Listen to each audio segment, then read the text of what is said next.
I broke a nail.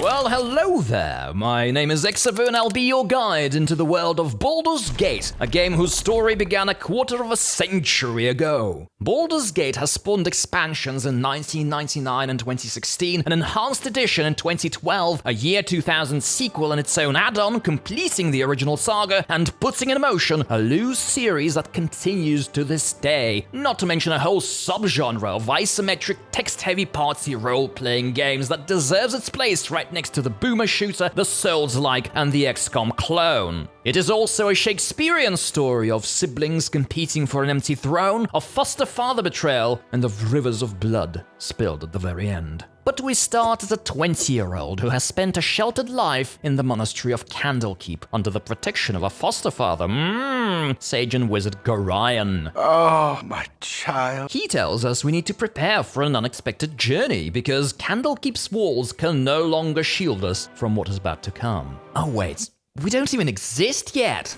If nothing else, Baldur's Gate does its best to cram the rules of version 2 of the advanced Dungeons & Dragons tabletop role-playing system into what was a cutting-edge game for 1998. And the first big bite of the system Baldur's Gate feeds you is the character creation screen for the little Candlekeep twerp, or Gorion's ward, as the lore calls them. Once we are done choosing our gender, race, and portrait, there's 11 classes and dozens of subclasses whose choice will define your entire playthrough, because you're mostly stuck with a class you take. All of them roughly divide into infantry, fighting on the front line, scouts that help with locks, traps, and occasional backstab, support troops that heal and buff, and the squishy wizards that handle the heavy artillery. This game has no wizardry, and the whole thing takes 10 minutes to figure out, but if you're new, a fighter is a safe bet. And today will be a berserker subclass fighter. The poor chappie can't wear heavy armor, but by golly, he can fly into a rage for added defense and immunity to mind-altering drugs, spells. We'll drop the skill points he gets into scimitars because reasons, and into longbows because reasons. Class done. The abilities are classic and self-explanatory, but suffice it to say that Dungeons & Dragons 2.5 is dump stat country. It's your decision if it's wisdom, intelligence, or charisma that you bottom out for the sake of the rest. Then there's alignment. We'll take neutral, good, thank you. We are neither neutral nor good, but there's reasons. Then we choose our portrait, voice, name, and we are done! Right, we can finally jump around the monastery like a little goat, annoying the bejesus out of the stupid monks. Tee-hee! Just be careful around Gorion, though. He'll one-shot murder us without batting an eye if we dick around too much, so we best stock up at Winthrop's. Elven arse. The guests at his inn make it patently clear how big of a deal Candlekeep really is in its world. It's chock full of nobility who flock here to slavishly mimic the behaviors of the monks and spray donations just for a chance to be revealed the lore of the centuries and perhaps a tiny shred of divinity. After all, the great prophet Alaundo, who presaged the time of troubles, made the monastery his home more than 1,000 years ago. But Candlekeep is also our home, and the game doesn't shy away from making us do a few classic RPG chores, like killing rats for the cat and bringing hangover cures for the cow. But we also get to hear the rumors, whispers of inexplicable iron shortages and a possible war brewing over it in the region, and bandits everywhere. Oh, how it's safe and nice to be on the inside, isn't it? Except that we find a couple of hapless assassins looking for us in the houses. And as we wipe their blood off our scimitars, we know it's no longer safer inside these walls than out. Right, let's blow this joint, daddy-o! And just like that, we step out of the gate and into the immense and still unknown world.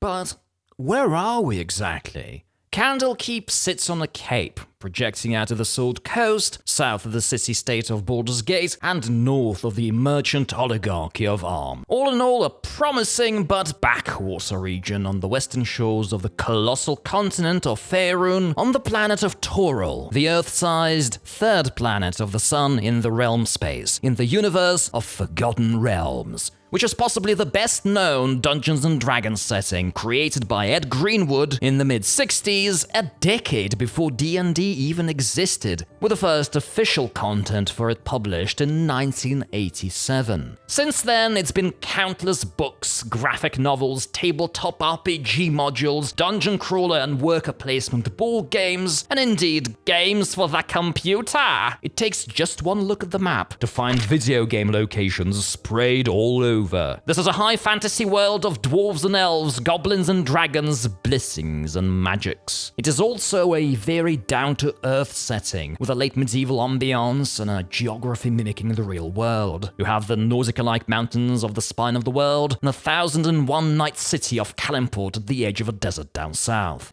There's Rashomon that produces men called Minsk, and then there's the Sword Coast, a leafy temperate place straight from the outskirts of Europe. England is a reasonable match, down to hobgoblins and Burberrys mugging you in a tunnel. The similarity is intentional. According to Ed Greenwood, the world of Toro in Forgotten Realms was originally supposed to be a parallel to ours, with Narnia-like portals into it that we have since forgotten. The universe has moved away from this concept since, but the name is still there. Theron's Sword Coast is also a rough, remote, and unruly place, with even the major settlements having a fairly short history, pirates and adventurers among their founders. At the same time, many other castles, towns, and outposts have failed here, dotting the landscape like sickly pockmarks. But ultimately, you can expect farmers to farm, traders to trade, bandits to bandit, and ogres to ogre. All this comes with an extensive polytheistic pantheon of gods, very Greco-Roman in how they're not omniscient or omnipotent, but still powerful, power-hungry, and flawed, prone to bickering and intrigue, to meddling in the lives of mortals. And it is the gods that caused the cataclysmic events called the Time of Troubles, that swept Faerun 10 years prior to the story of the game, and indeed led to it, as almost all gods were expelled from their planes as a collective punishment for the rebellion of the few, now forced to walk the continent as mortals. And mortal indeed meant death for some of them, including Baal, the god of murder.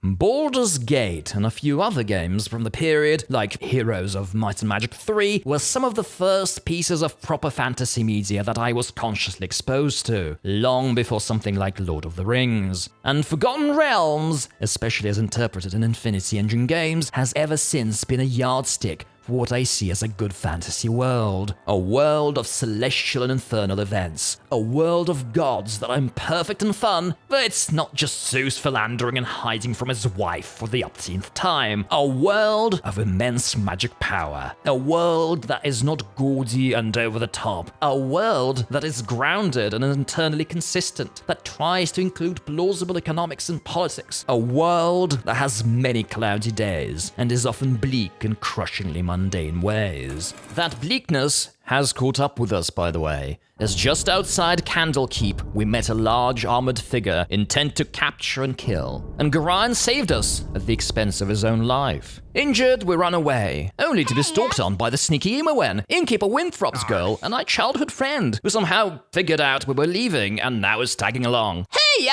it's me, Imowen. Let's loot Gorion's dead body while it's still warm. Belt.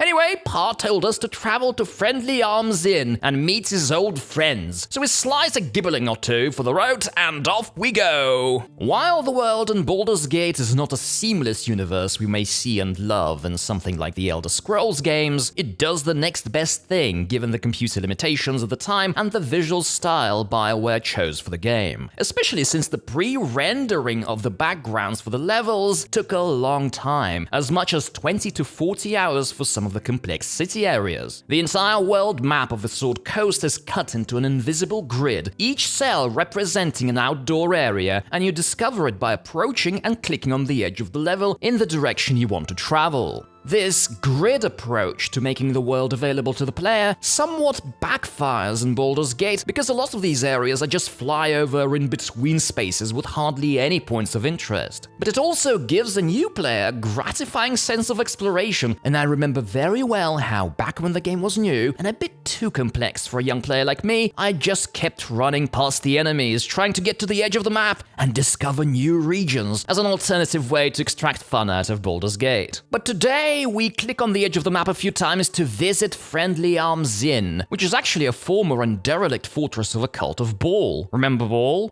The god that died? Though these days has been brought back to life and gentrified by a couple of halfling ex-adventurers. We had no trouble getting there, but right before we enter the main keep, another assassin accosts us.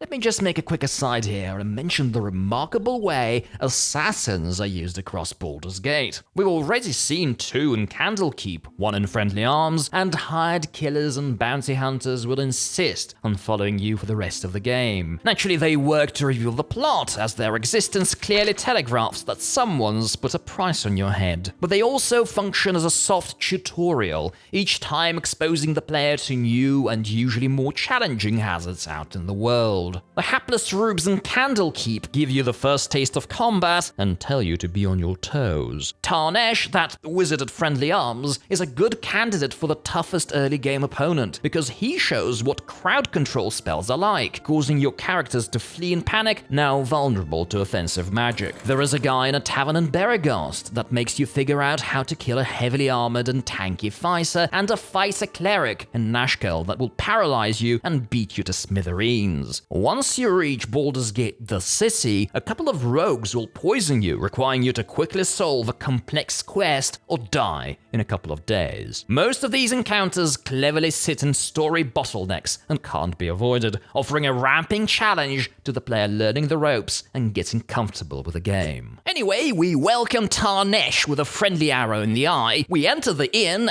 and quickly find Jaheira and Khalid, Dorian's old friends who are supposed to be our guardians. I have actually never given a thought to these half-elves being much older than the protagonist, by the way, and Jaheira, being a possible romantic interest in Baldur's Gate 2, turns out to be a bit of a MILF given the age gap. The charming couple confirm the rumors about the growing iron crisis and the trouble brewing between the states of Baldur's Gate and Amn in the south because of it. Our goal for now is the Amnish Iron Mining Center of Nashkel. That's been recently very bad at mining iron. But that can wait, because now we're a gang of 4, and we proceed to loot the upper floors of the inn a little. And wouldn't you know, a silly noble just gave us these gorgeous golden pantaloons to wash. What are these for, you ask? Well, you never know, glam rock might make a comeback someday. But the fancy pants are ours, and we can go south to the town of Beregost. So far, the journey has been pleasant, and Beregost is no exception. It's a little trading and farming town right on the border of Amn. The mood here ranges from iron now costs as much as gold to these Amnish bastards have invented this crisis, and now our troops are gonna kick their butts all the way to Kalimshan. So we do a little looting, we kill a professional thespian who tried to dupe us into some sort of a scheme, we talk down a drunk, we take about 50 more fetch quests, and continue on the journey to our ultimate goal far south. 50 may be a tiny exaggeration, but there is some truth in it too. As I replayed the game for this video and took tasks left and right, by the time I got to Beregost, my journal was chock full of fetch quests. Hobgoblin stole my ring, bring back my ring. Ogre with a belt fetish stole my belt, bring back my belt. Spiders won't let me take my old ragged boots, bring back my old ragged boots. Gnolls stole my short sword, bring back my short sword. Hobgoblins stole my boots, bring back my boots, and I'll give back the money I nicked from your pocket. Okay, the last one is a little cheeky and gets a pass, but you see the pattern. They often actually merge well into the canvas of the story, such as a miner asking you to take a dagger to his colleague in a dangerous mine you're investigating. You do just bring that dagger to the guy, it's nothing to write home about, but you get a little conversation of him telling you how the weapon is the only thing that makes him feel safe underground. Just this tiny little snippet revealing the mood in these dark and dangerous hallways. But for the most part, these fetch quests aren't something you might care to do. It's all for a block of text, a wad of cash, and triple-digit XP. Ironically, the enhanced edition of the game developed by Beamdog, which came out in 2012 and which I used for most of the footage in this video, updated the game's journal for better convenience. All quest entries went into a separate tab, making it even more obvious how repetitive all of the stuff is. And BioWare was aware of this. According to the sources I've read, avoiding these basic quest structures and always looking for a twist for something inventive was a design rule set for the writers of the sequel, and if nothing else, Baldur's Gate 2 turned out to be a side-questing heaven. After an encounter with trigger-happy flaming fist mercenaries and meeting Lord Foreshadow, who foreshadows the coming of our Lord Neverwinter Nights, we finally cross the border into Amn, and soon arrive at Nashgol. It's hardly more than a large village, grown around its iron mine, a mine that has become a source of anxiety for the whole community, as war and ruin looms on the horizon for all of them. But after a cup of hot murder and a good night's sleep at the tavern, we have a chat with the place's mayor, who tells us to go into the mine and find out what's wrong, because the literal battalions of fully armed soldiers he's got at his disposal clearly won't do. On the way there, we meet another companion, Minsk, a burly hamster lover and drooling braincase from the Great East. He is on a rite of passage quest to protect a buxom wizard by the name of Dinnerhair, except he's failed, because he is in Nashgol, and Dinnerhair is now imprisoned and probably half-eaten in the Knoll Fortress far west. So he asks us to help him recover the other half. Oh, why not? It's not like the bloody Iron Crisis is going anywhere. It's a few days' trek, but forest eventually gives way to the coast, and we finally stop on the footbridge leading to our destination. I've actually always found the Knoll Fortress a haunting and captivating structure. It has a sleek and distinctive architecture, and it's clearly a very old ruin, only recently overrun by gnolls. Which means that those bloody pits used to hold prisoners and presumably have twisted fun with them was the idea of its original builders. Who were they, I wonder? Such a pity the game won't let us inside. In any case, after a few iterations of if gnolls kill, then rest, we find Dinnerhair. She doesn't know how to use the word thou, but is a reasonable enough mage, and with her in the team, Minsk won't leave now, so we can, turn to saving Nashgol from the mysterious evil and maybe ending the Iron Crisis and looming war in the region. But all in all, it's nice to finally have a full party. While Baldur's Gate wouldn't exactly blow anyone's mind with how you create your own D&D character in it to play as and to function as the protagonist, it does stand out for how you can find and recruit up to 5 fully controllable companions out in the world. We're used to smaller parties these days, and the games that go up to 6 characters tend to be imitators or spiritual successors, or whatever you want to call the subgenre that Baldur's Gate stood the beginning of. And surely there's more combat-oriented games that permit larger parties like Dungeon Siege, but it certainly deserves its own look. Baldur's Gate offers an incredible total of 25 potential companions, plus 4 with the Enhanced Edition. They cover the entire range of classes and abilities available to the protagonist, and perhaps a little more, be it fighters, various arcane or divine spellcasters, rogues, or combinations of the above, as well as different stats, weapon skills, magic schools, moral alignments for most of the possible combinations you might like, whether you want a good party, an evil party, a fighter squad, or an all-wizard howitzer corps. Although an all-female group is notoriously and oddly difficult, as many women companions come paired with someone else, and you have to accept both in your team. Or in the case of the man-hating Sharteel, you ironically need at least one man in your party for her hiring condition to be met. At any rate, the reason for why Baldur's Gate floods you with such an unheard of quantity of followers, so much more than what we commonly see today, is that there's not much to them. A basic hiring quest, a set of funny and memorable one-liners, reactions to party reputation and environments, as well as a little bickering and even fighting with other party members, is all you can expect from a companion here. And sometimes there's not even a quest. This is very basic compared to the companion campaigns and romance or friendship stories we normally see in text-heavy RPGs today, or what we saw as far back as Planescape Torment or even Baldur's Gate's own sequel. Incidentally, I'm sure some of you may have felt yet another source of inspiration for BioWare here, and it's Jagged Alliance, a turn-based tactical game where you hire mercenaries to liberate a Latin American country. Mercenaries who are very much into one-liners, occasional remarks, mutually exclusive characters, and plenty of quarreling based on marital strife, ethnicity, and what have you. This is exactly the same bare-bones approach, although the lack of conversation and voiceover may have also been forced by the effort to curb the game's size. Baldur's Gate looked absolutely wild with its 5 CDs, and a large chunk of those was taken up by companion shouts, chapter narrations,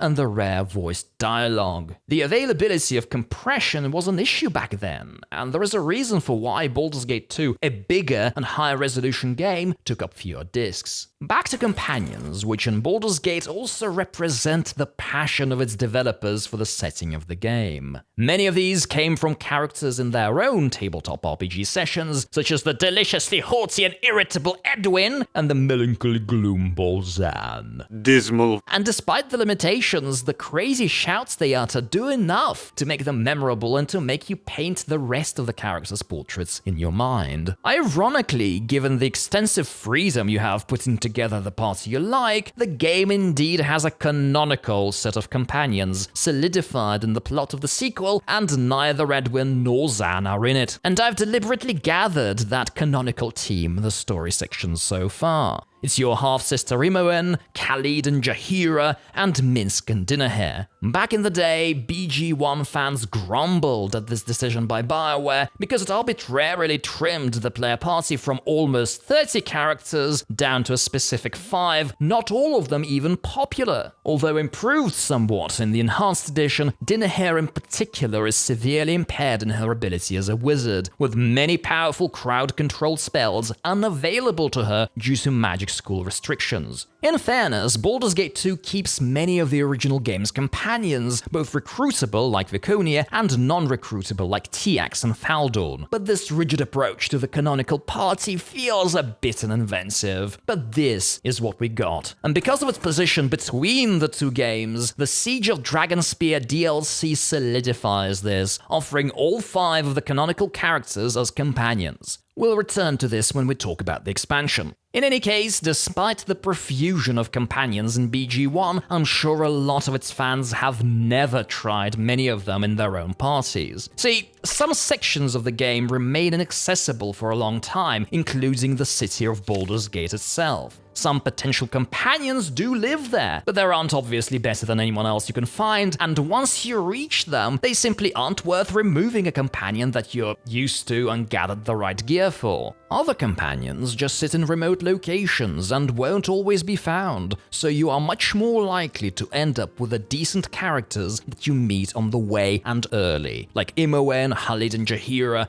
Edwin, Zan, or Zara and Montaron. So for this video, we'll shed the current canonical party about halfway into the story for a little bit of solo adventuring, and then assemble a group that is entirely off the beaten track, and perhaps more in line with my very neutral and good alignment. But for now, we're on the classic and inevitable route to Nashkel Mines. So, with a full classic party now assembled and the Knoll Fortress in ruins once again, we dive into Nashkel's Mines, a wild assemblage of narrow shafts and corridors arranged in 3 levels. At first, it's full of miners and guards, all telling the stories of people disappearing, iron ore crumbling, of demons and ghosts, while the density of kobolds met and killed per square meter rises as we go deeper and deeper. Thankfully, they're easy to smite, and quickly we discover iron ore that is weirdly oily to the touch, and on the dead kobolds, bottles of mystery liquid that is weirdly oily on your tongue. We put 2 and 2 together, and it becomes clear the kobolds have been killing miners and spiking the ore, completely undermining the supply of iron from Nashkel. So I guess we've reached the bottom of the plot. Kobolds screw with iron, kobolds kill peeps, kobolds send assassins. So let's just find and smash Big Mama Kobold now and be done with it. The Nashkel Mine is likely to be the biggest dungeon and the biggest stretch of back-to-back fighting you'll encounter this far into the story, and I think it's a perfect cue for us to do a little side trip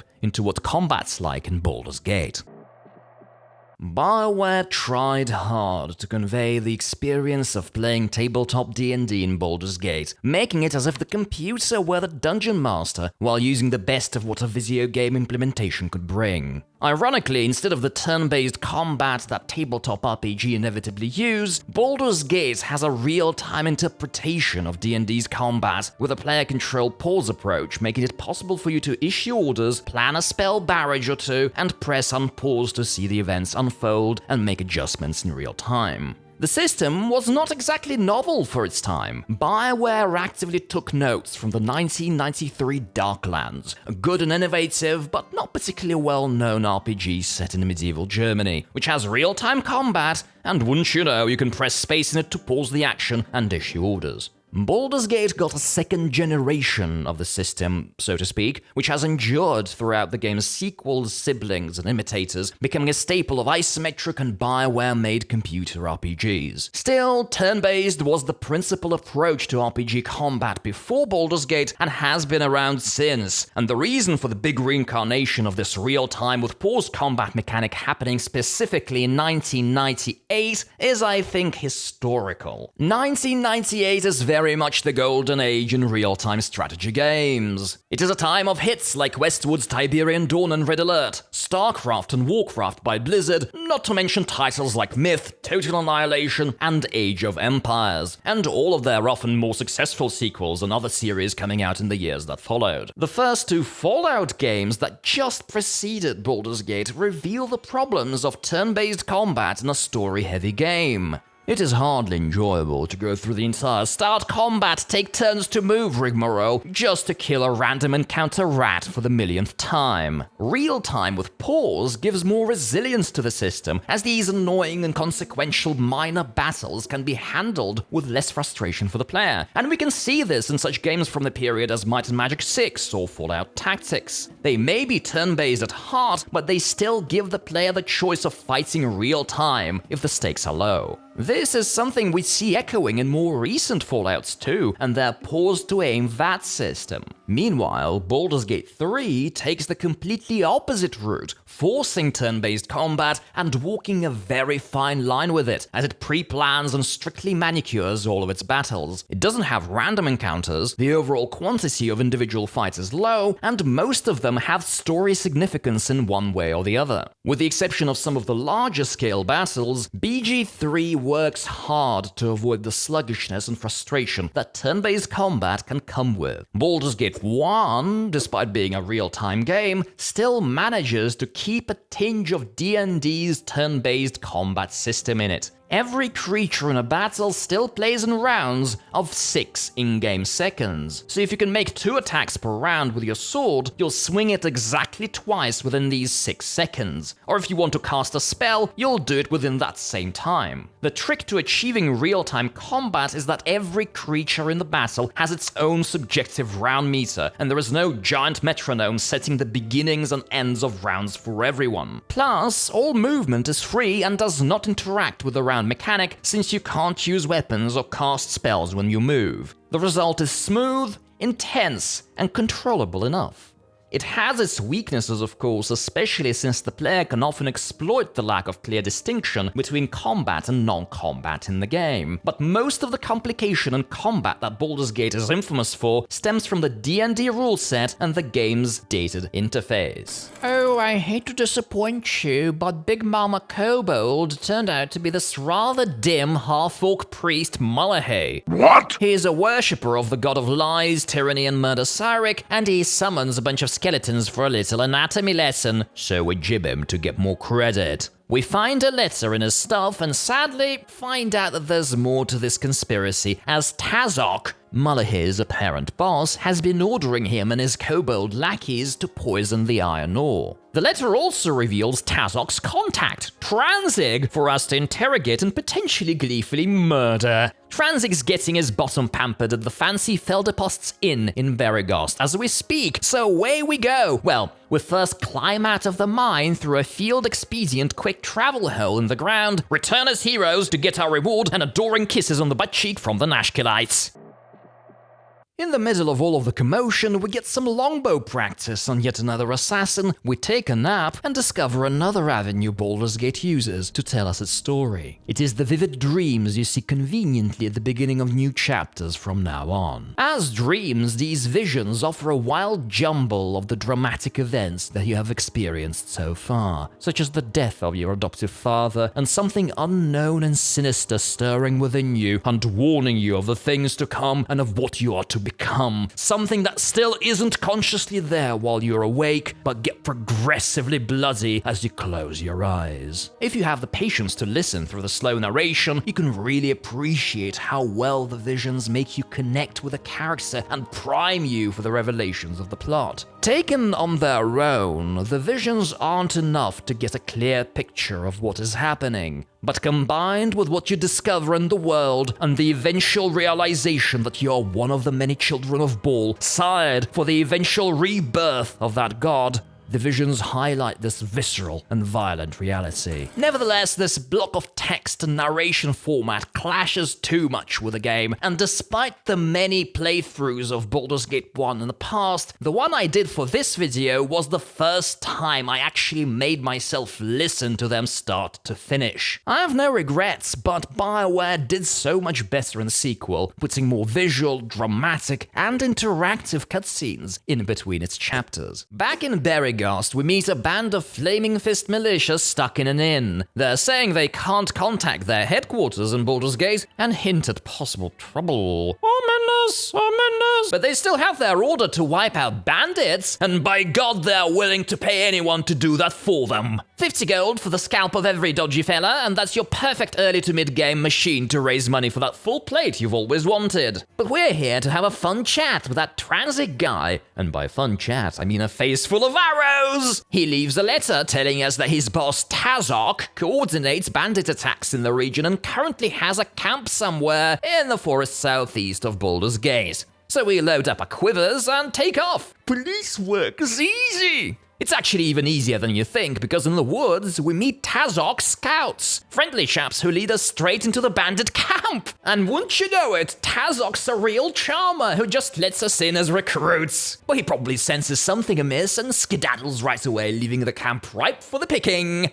The hobgoblins are chill too, by the way. Some of the people inside the tents aren't too happy with our looting, but who cares about them? Except for those in the big boss's tent. The lackeys there quickly recognize us and attack, but take a quick career change as pincushions. As a reward, we get to rummage in Tazok's mid-century modern throne room and to question his prisoner, who tells us that Tazok is an operator for the Iron Throne, a trading house in Baldur's Gate, and the bandits in the camp are all mercenaries who don't know his real allegiances. Tazok has been taking regular trips to Cloakwood, which is clearly the next place to visit if we're to get to the bottom of what looks like a major conspiracy now. Once we leave the tent, the hobgoblins stay surprisingly chill, even with all of the hullabaloo inside, but we just can't miss the opportunity for a little recreational jibbing and scalping. On the way to Cloakwood, we take a little detour to hunt ankegs, disgusting giant burrowing insects. The local environmental officer tells us we're only allowed to kill 4 and must let the rest go. But I don't know how to do this in the game, so we just hop in the big hole and wipe out the entire lot for a pile of XP and treasure. We also happen to know a guy who takes 6 grand and an ankeg bony carapace and hands you back a set of armor as light as leather and as strong as a full place. But it's time for us to step into Cloakwood, which is full of spiders. Spiders of all kinds everywhere! All coming from a giant cocoon smack in the middle of the forest. A place we clearly, obviously need to visit. Turns out it's the home of a concerningly overweight humanoid. The lady's incoherent and will sick her spiders at us no matter what, but facing the right dialogue choices, she reveals her tragic story. She was cursed with fat madness by one John Irenicus, as revenge for murdering his lover, Tanova. Both Tanova and Irenicus are prominent characters in the future parts of the Baldur's Gate saga, so this primes us for what little Johnny is like. Although the connection between this Sentiol character and Irenicus was intended from the start, the Enhanced Edition cemented the retcon by changing the name of the villain, which was John Icarus in the original. If we charm Sentiol, she reveals a little more of her sad existence and asks us to kill her.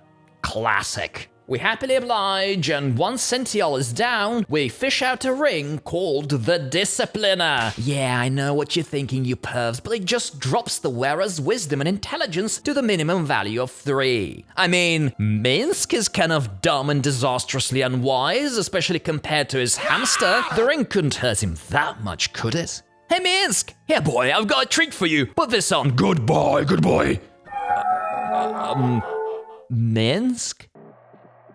Yeah, items are something in this game, aren't they? And it's not just about the cursed ones that you can't remove, like the Discipliner. Though there are a few more bangers, like the belt that changes the wearer's gender, or a ring that turns you into a zombie. There's 2 of those actually, but we can cheat a little and change the game's genre altogether. Heck, there's even a best bargains merchant in Baldur's Gate selling all of the cursed garbage you never knew you needed in your life, and more. Besides supplying enough scalps for you to start your own shampoo company, the game gets pretty generous with loot around the bandit camp and Cloakwood area, as it's about to turn more difficult and the developers clearly wanted the player to catch up a little, if necessary. This is a very good time for me to profess some undying love for the items of Baldur's Gate and its sequels. They might look like basic sprites in the inventory and on the character doll, but they feel like such a perfect match to the setting of the game. And then there's the description, always featuring a unique sketch of the item to excite your imagination a little more. Unique and magical items stand out immediately as you rummage through chests and corpses, offering descriptions with entire stories of their own. To be honest, I find it very difficult to part with non-generic items in these games, even if they're useless. They're so nice!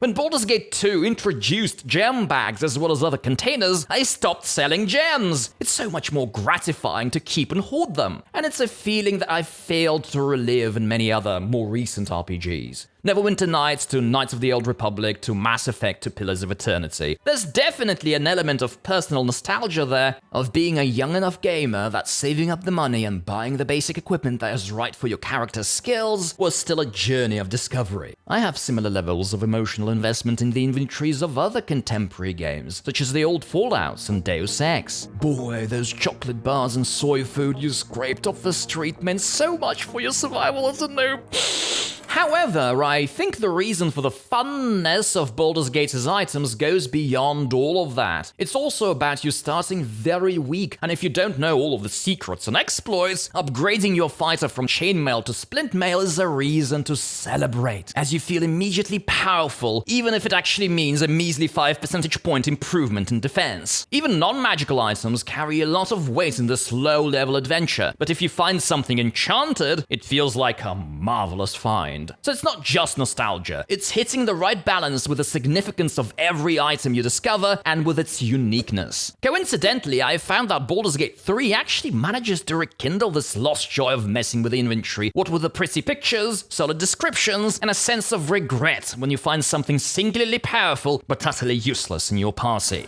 But we can't fixate on looting forever, so we trudge deeper into Cloakwood Forest. We dutifully wipe out a circle of shadow druids who don't like the cut of Jaheira's jib. We kill a few wyverns for good measure. These are the biggest monsters in the game, by the way. And we finally break into another wonderful and memorable iron mine. We can't have too few of those, of course, and this time it's full of outright slaves that we can free. Mercifully, the narrow corridors of the Cloakwood mine are slightly less interminable than those in Nashkel, because it's a dwarven mine, and under the dwarven mine there is a dwarven village, minus the dwarves, because it's now a base for the Iron Throne, a slightly less than savory merchant house with a branch in Baldur's Gate. And at this point, I probably didn't need to tell you it was less than savory. In any case, we plowed through more tight corridors and finally faced Davion, the big boss of the place whom I respect for not revealing the evil plot, because he says it's a gauche thing to do, and we are worthless insects compared to him anyway. He is actually one of the toughest opponents in the game, but we can still lure out his undead minions, turn the traps off, cast a few summons to distract his lightning bolts, and gang up on him with our tougher fighters. And now we get to rummage in his possessions. Interestingly, Davion's correspondence with Iron Throne's leader Realtar and his associate Saravok goes back years. The conspiracy to hike the prices of iron ore has been brewing for a long time. Well, all that is left for us now is to visit Iron Throne and Baldur's Gate. It's conveniently accessible now for 6 gold pieces and a funny entry in the visa application form. And I think it's time for a brief intermission. You may have wondered why I gave the protagonist weapon proficiencies in longbow and scimitar of all things. The reason has a name: DRIZZT, a renegade dark elf that broke out of his oppressive city in the Underdark and has become an acclaimed adventurer and one of the most recognizable classic characters of Forgotten Realms lore. And now that we've kicked out our old party, we're gonna kill him. I found that virtually none of the recommended kill methods you can find online really works, probably nerfed by patches in the enhanced edition, so I just went with a traditional kiting technique. Load up on lots of arrows, put on the high-speed cheater's paws boots found in Cloakwood, get some oil of speed, and go to where he fights a crowd of gnolls. Oh shucks, we really need to help these poor guys. DRIZZT is such a bastard. So the trick here is that regardless of your ability with a bow and the armor class of the target, your shot will go through on the critical hit, which has a 5% chance of happening. A few hundred arrows, a couple of dozen hits, and he's down, down, down. And now you have a wonderful chainmail +4 and 2 magic scimitars. Easily best in the game, and one of these improves your armor even further. Just make sure your alignment is good. Neutral good works. And speaking of Forgotten Realms celebrities, we meet Elminster too, the powerful and seemingly immortal wizard who did it with a goddess of magic Mystra, and Volo, an avid traveler and pompous writer of long-winded tourist guides about the world. If you've played Baldur's Gate 3, you know how insufferable both of them are, and sadly, unlike BG3, they're unkillable here. Volo immediately regenerates, and Elminster just disappears and drops a cow right on top of your party. Worth it! Elminster is another of Gorian's old friends, hence the paternalistic demeanor towards you, and a potential reason to hate him even more. Why? We'll find out soon. But with our solo intermissionary looting session, let's tie a few loose side-questing and exploration ends out there as well. I've already complained about the overwhelming abundance of fetch quests in Baldur's Gate, but there's another kind, and it's assassin quests, all of which follow the exact same pattern. Captain of the Guard went nuts, attacked his family, ran into the wild, go find him. A priest went bananas, consorted with the undead, ran into the wild, go find him. A gnome wizard completely lost his marbles, consorted with basilisks because he loved how they petrify things with their stare, ran into the wild, go find him. It's the same story all the time, and all of these are prominent encounters in the game. By the way, that basilisk chap, you actually meet a talking ghoul in his area called Korax, and he really wants to be your friend. So grant him his wish and just sick him on the basilisks, because he is immune to petrification and has a paralyzing attack himself. Oh, the poetic justice! And it's these bits that make Baldur's Gate work, despite the occasional blandness. Occasional blandness, you say? We've already talked about how there's no end to the endless iron mines you have to explore in Baldur's Gate. Thing is, the two biggest side dungeons in the game are hardly better. One is the ruins of Beregost's famed Ulcaster magic school. I absolutely love the outdoor part of it, by the way. The limestone cliffs, the precarious path uphill, and the crumbling walls of the school slowly becoming one with the meadow. Too bad it's all so painfully empty. The other dungeon is the Firewine Bridge ruins, and both of these are just underground mazes with corridors so narrow that shafts in the Nashkel mine will eventually start to feel positively agoraphobic. They also screw with character pathfinding and are a very clear reflection of BioWare back when it was developing the game. Still not knowing what it was doing in many places, but genuinely passionate about D&D, about seeking to bring a true sense of it in Baldur's Gate. Because these mazes, boy, these look like tabletop RPG dungeons created by a really adversarial GM who wants nothing more than see as many adventurers come in and as few come out. Except that Ulcaster and Firewine are neither immensely difficult, nor do they deliver good loot. But I think we can round up a little detour and return to the main story of Baldur's Gate. And it's time to assemble a new party. I have left the old companions in a house in Beregost I'd broken into. They actually conveniently stayed there and went on to hire a slightly less typical team. First, it's Zan, an elf with a beautifully grim demeanor. Our quest is vain. Who is actually the only straight mage in the game I haven't had much experience with. Then it's Chartil, an absolutely sparking chaotic evil misandrist. Men are pathetic. And Faldorn, a druid true neutral enough to be the president of the planet of neutrality with an added bottle of antipsychotics. Nature is all. Painfully tiresome, I'm regretting this already. Topping off the oddball squad is Eldarth, an evil bard with a face and the attitude of the twattiest rockstar you can imagine. You're so dull. He tells us to help him fake a kidnapping of his girlfriend, Ski Silvershield, daughter of Entar Silvershield, the biggest moneybag in Baldur's Gate, who's also a duke and a plot character. I love you, Eldarth. Ski, don't bother me right now. How could I refuse? Ski herself is an adept dancer, a clueless rich girl with the wisdom of a 12-year-old, and a pretty damn good thief. All of you are such pigs. Let the freak show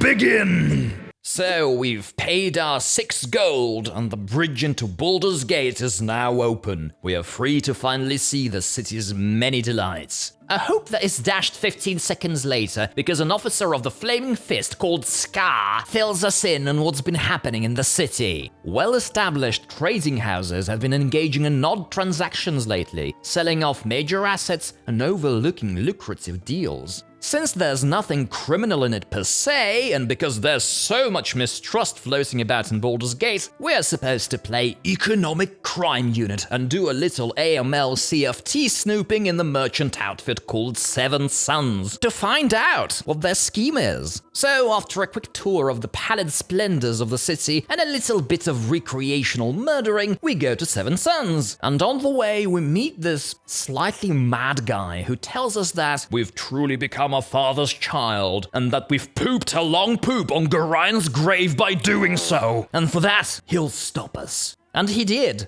for a second, leaving us a little book about the origin of 3 gods that died during the time of troubles. Bane, Merkel, and Baal. Could we be a child of Baal? Yippee?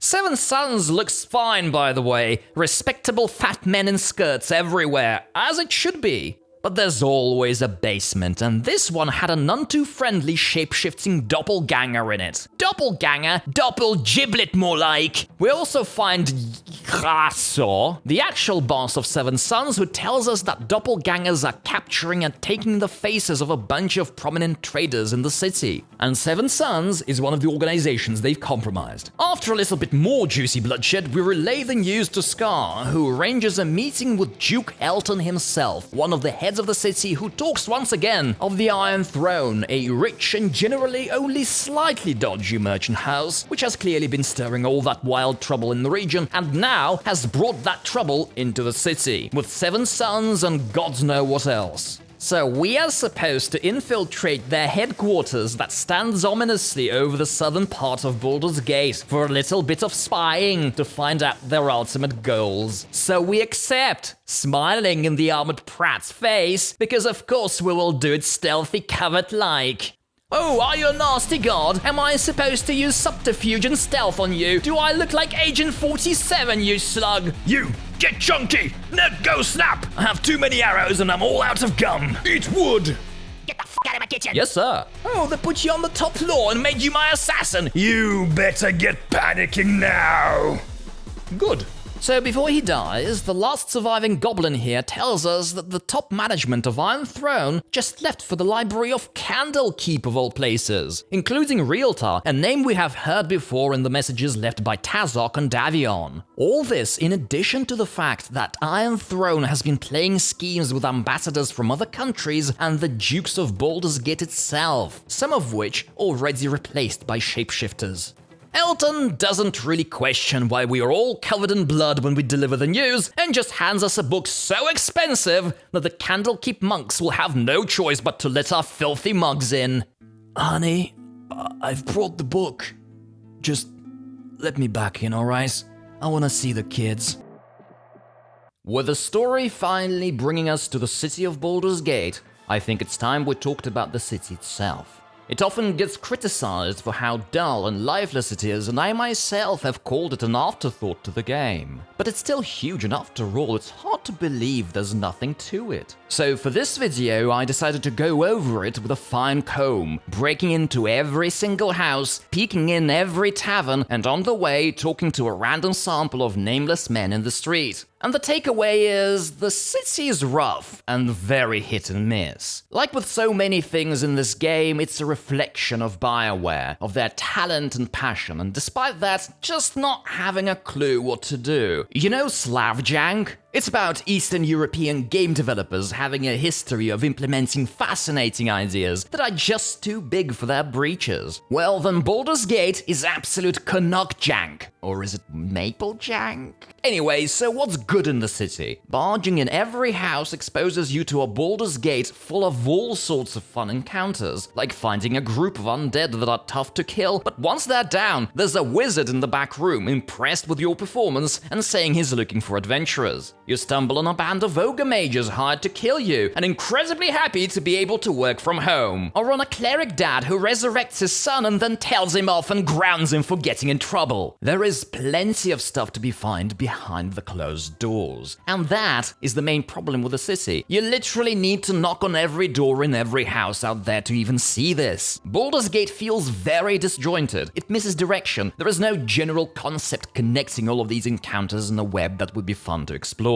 The game does a good enough job guiding you through the events of the main plot in the city, but for all of the minor quests, it offers very few clues that can lead you there. Have a message board for crying out loud, or make the bartenders and taverns hint at stuff happening within their neighborhood, and not the cloned rumor text about the Iron Throne plot, which we already know all about. Shameless cloning is another problem. I don't see any reason for why these generic taverns are in the city. They're literally called Tavern and Inn, and sit in most districts, often literally a block away from the normal ones. Is this product placement? Is there a Tavern and Inn chain of prodigiously bland taverns and inns I don't know about? My best guess is that these buildings were originally intended for something else, and these useless taverns serve as placeholders for cut content. But in other places, the devs didn't turn their noses at just blocking the entrance doors.